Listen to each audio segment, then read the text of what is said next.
New York Times journalist Maggie Haberman has a book that is going to be coming out very soon. A book is called Confidence Man, The Making of Donald Trump and the Breaking of America.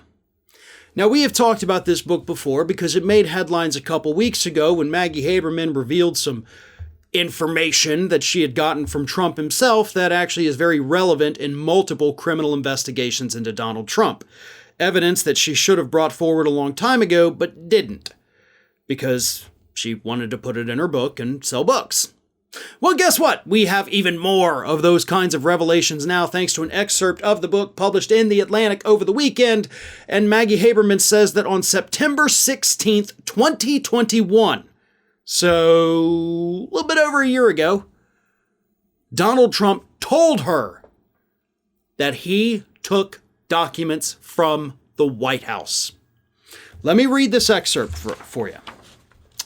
He demurred when I asked if he had taken any documents of note upon departing the White House.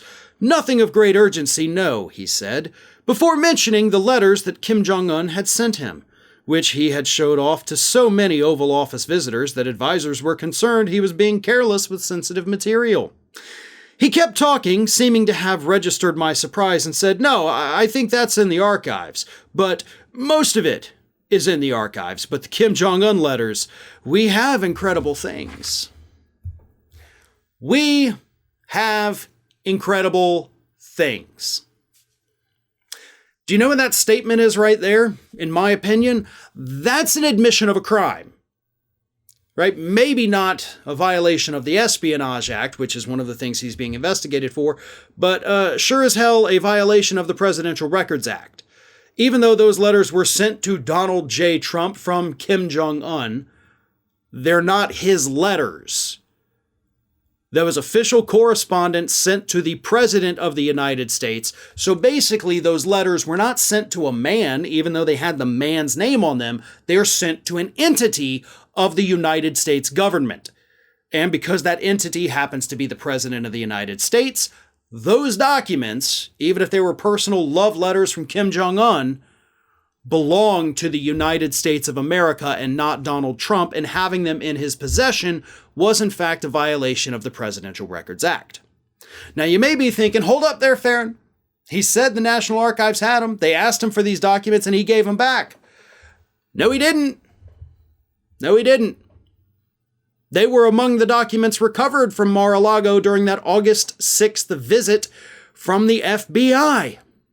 So he lied to Haberman about having given those documents back, and then of course said, we have incredible things.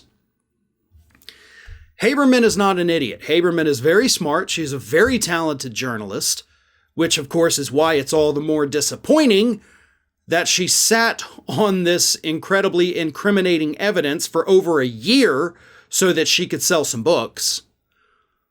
But at the same time, you kind of have to wonder, why didn't she quietly turn this information over to the DOJ? Hey, listen, y'all please do me a favor, don't publish this out loud because I want to sell books, but this guy kind of just admitted to a crime. So maybe, we slip this to you. I'm going to use it in my book. So again, please, let's not make it public. I want the info, but y'all also need to launch this investigation. File it in court, under seal, whatever you got to do. So I get the scoop, you get the perp, right? You could have done that. Maybe you could have written the book a little faster. Look, I know a lot of authors. I know sometimes it really does take time, but you sat on it. You sat on what might be one of the biggest scoops that we have here in the United States, especially as it relates to the former president of the United States possibly committing crimes, and you don't tell anybody because you want to sell books. I get it. It's a tough world out there, especially for writers, for journalists. They don't make the kind of money they deserve to make. Everything with the media is corporate now, right? You got to be careful what you say. You got to be careful what you don't say. But this was of national importance, and sitting on it is not okay.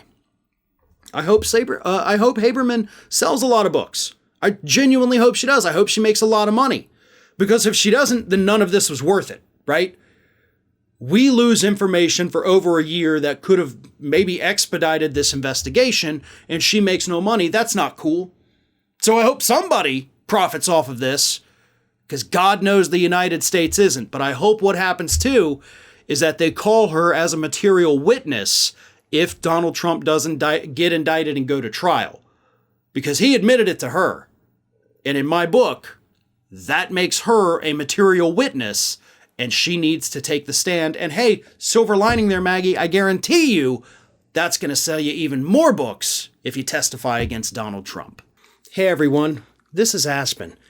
And did you know that for the low cost of $0 per day, you can subscribe to the Fair and Balanced YouTube channel?